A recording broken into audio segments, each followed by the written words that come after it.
Hey, everybody, this is Troy Sanders from Mastodon, and you're rocking out with me and Ann on Consequence of Sound's Heavy Consequence. What's going on? It's Ann Erickson with Heavy Consequence, and I'm very happy to be here with Troy Sanders of Mastodon. How are you? I'm going to say I'm excellent today. It's sunny. I've had 2 cups of coffee. I feel great. So it's good. That's a good thing, That's right? awesome. Did you notice I'm wearing my Mastodon shirt? I did. Because when in Rome, I figured I might as well, You wear right? it well. You guys have Looks great great. merch, by the way. Your artwork and everything. I mean, your merch is always great quality and stuff. So, Well, thank you. We have to if that's how we make our livelihood for the most part. right. So I don't think that's a secret, but so for you purchasing that shirt, you bought half of my outfit probably. So thank you. Well, good. I feel good about that. Wonder what my hoodie bought then, my Mastodon hoodie. That guitar right there. The guitar, okay. So thank you for that too. Awesome. Well, congrats on your new record On the Way, Hushed and Grim. First of all, that's a great title. I mean, it just, is mysterious and it's very Mastodon. So tell me about kind of the meaning and inspiration behind that title. Well, thank you for the nice words. It definitely stems from a much deeper and darker place. The album is about losing our manager, Nick John, just over 3 years ago to a battle with pancreatic cancer. He was monumental in our existence and almost as important or more important than being our band's manager. He was our dear friend. I always called him my friend before I called him, he's also our manager. So that's kind of the way our relationship worked, not just with me and him, but all four of us in the band. And he scooped us up in 2004, and without compromising anything at all, he brought us to many bigger and better stages all over the whole world. So we wouldn't have the career that we have if it weren't for him. And along the way, he was just a beautiful presence. He was amazing energy. His guidance and his appreciation for all things Mastodon as a band and as us personally were just unbelievable. And he passed away in 2018. And, as a lyricist in the band, there was no way we were going to write a record that didn't focus, be central on that, because that's how we kind of work. We pull from real life emotions and we kind of dig deep and create stories from the heart, which I believe is great because it's a very authentic place to pull from. So Hushed and Grim is kind of, towards the end of our living days with Nick. And, it wasn't great. It was horrible. And losing someone to that disease is just, it was so, how life can throw such horrific diseases at such beautiful people can fuel just, some frustration and anger that's it's unbelievable. But so Hushed and Grim stems from that vibe of being with Nick on his final days. And, he was the fifth member of the band. So it was like losing a band member and a best friend at the same time. So Hushed and Grim kind of resembles the feeling and the vibe of being with him at the end, and how painful that was to witness and to go through.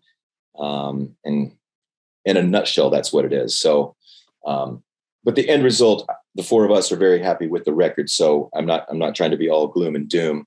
And the record is not meant to intended to bring people in and make people sad and cry. But there's a depth to the album and to the meaning of the album that will hopefully translate to a lot of people and be very relatable and hopefully touch people in a good way. So that's the best way I could kind of put it. I hope that makes sense.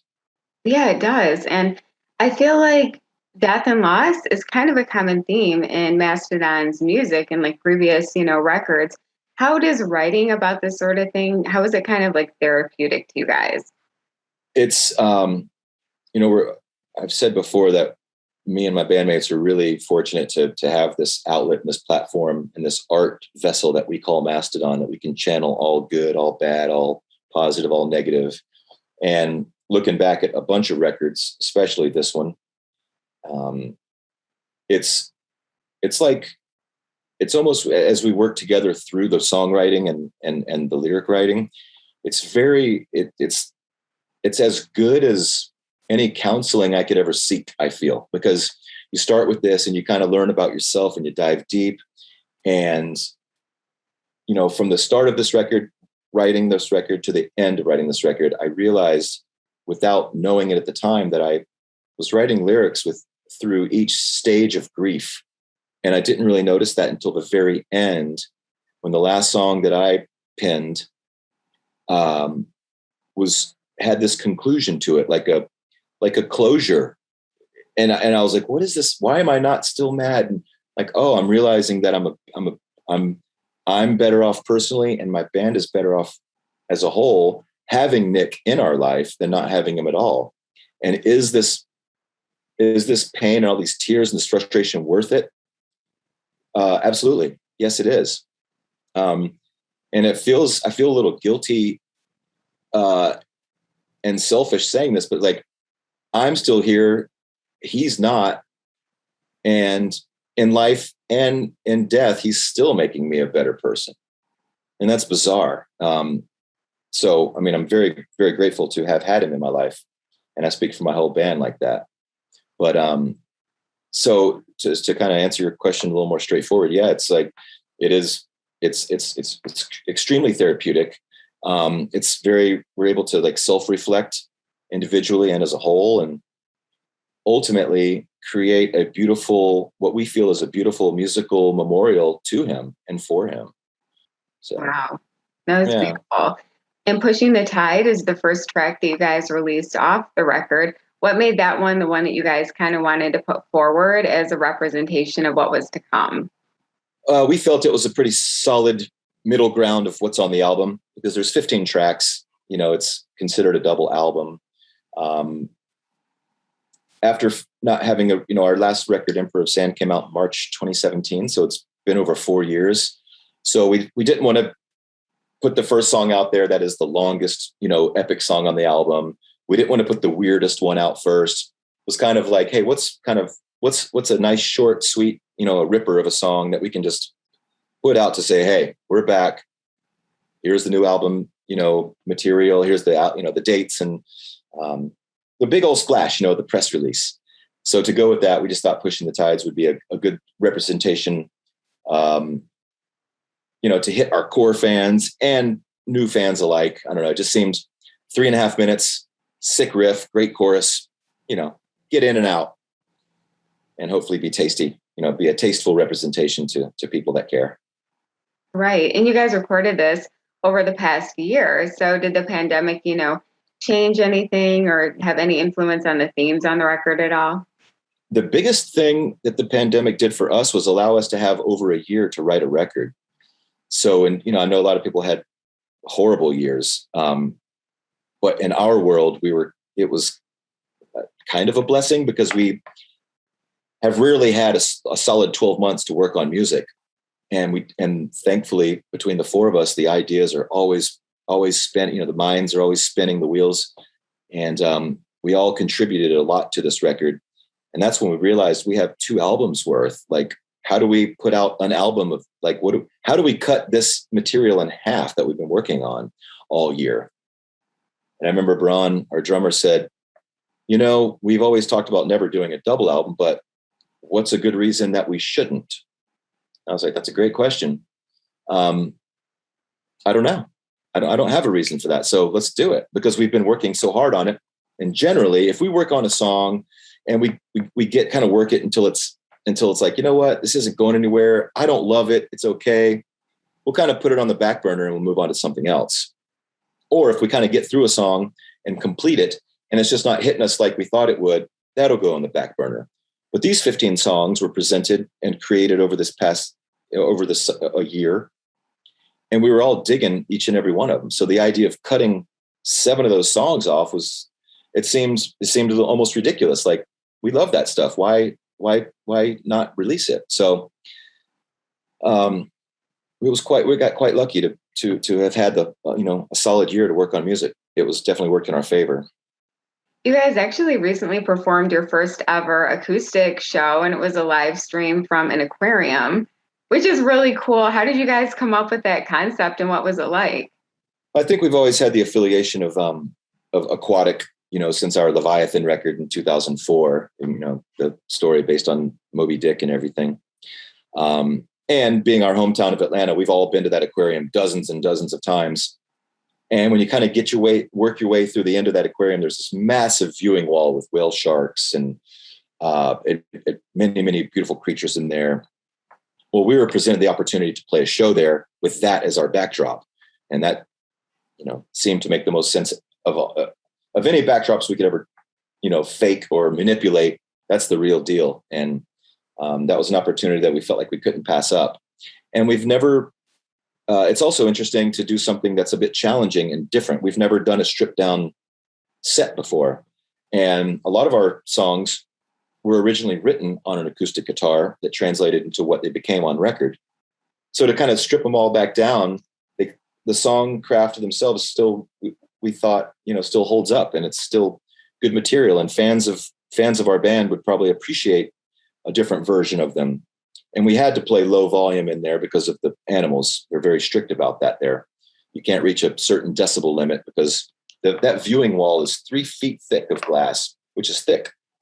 But still the sound reverberates through, and they are very protective of their animals, which is very respectable. So it seemed like an opportunity we just shouldn't pass up. And it was cool to start doing something. We'd been working on the studio stuff for a year or more. It's like, hey, let's rehearse some old stuff in a new way. So it was great.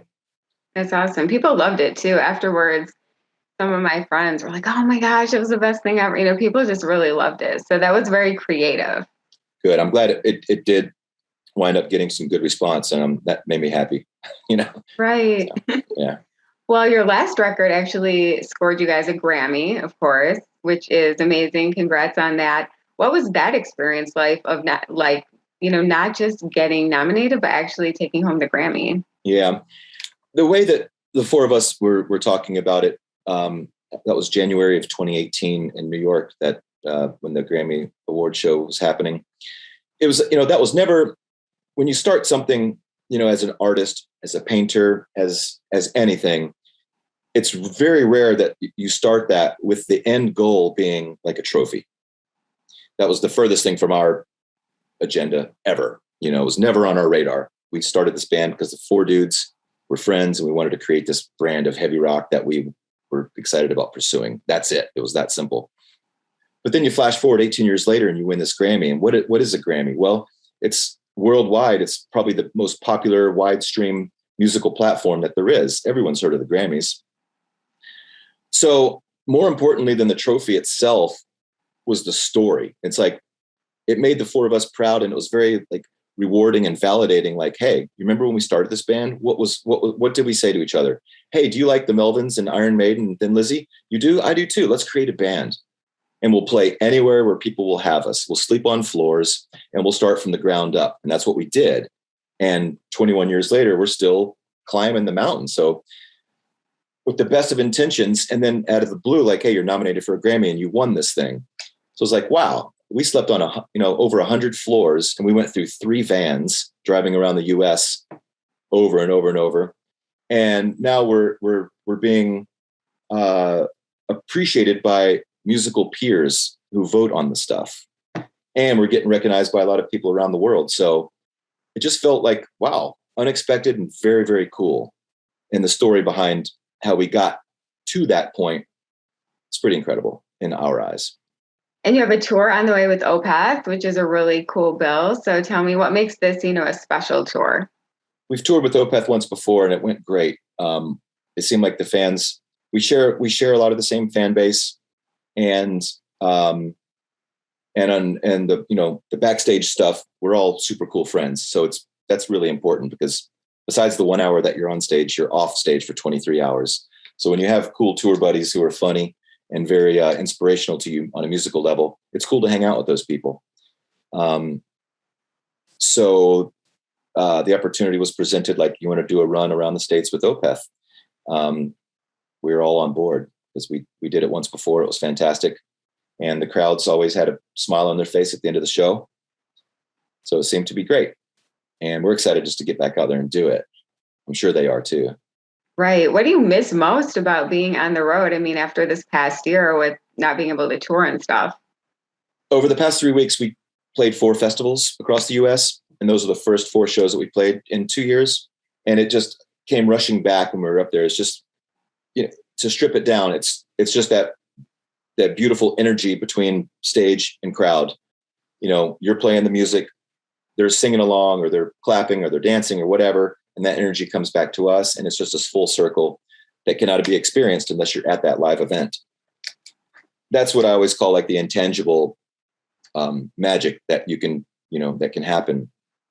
And those moments happened last week and the week before at these festivals, and it's like, oh yeah, that's why I do this. It's incredible. What are your thoughts on the state of heavy metal today? Do you think that it's in a good place? I do. Just judging by all the tours we've done and these 4 shows we played in the past couple weeks, thousands and thousands of people stoked to be at festivals. Yeah, it's alive and well. Absolutely. Well, congrats again on the new record. Is there anything else that you'd like to add? No, I guess, always thanking the people that are appreciative of what we do and supportive. And, we have a really amazing fan base across the globe, and without them, there's no us. So we're always very grateful for our fans, for sure.